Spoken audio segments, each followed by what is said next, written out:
Okay, so we're going to move on to the big print gaps that you're going to run across with that no matter how much you sand and fill, you're not going to be able to get it all. So in order to try to minimize what you can see, what you want to use is the UV light curing putty.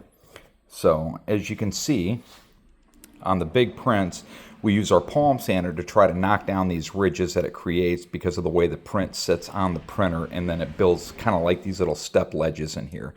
So you can sand all day long, but the problem is if you go too far deep, you'll start knocking out the windows and stuff if you're going to add lighting to it later. So what I would suggest is you use your putty that you have in here, and you smooth this in, then you go over and cure it with your UV light, and then all you got to do is sand it down until you get it nice and smooth. Since you are going to go over this with a primer coat, that will help minimize the lines. Unfortunately, since it's a clear filler and with like a gray primer coat, and I don't even think black is going to cover it out completely, but it will take out 95% of the lines that you're going to be visible to. I mean, this is all smooth to the touch.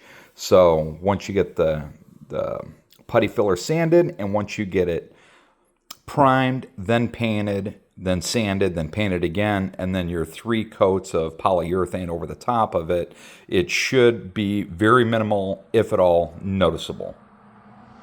So just a little bit on gap filling, big prints, because you're going to have these no matter what you do. And then in smaller areas, like you'll notice right around through here, we can't really get in there, or we're going to cover up the windows, that filling them full of putty and then primer and paint as we go over it. So we don't want to take any of the detail away from the lights that will go around this.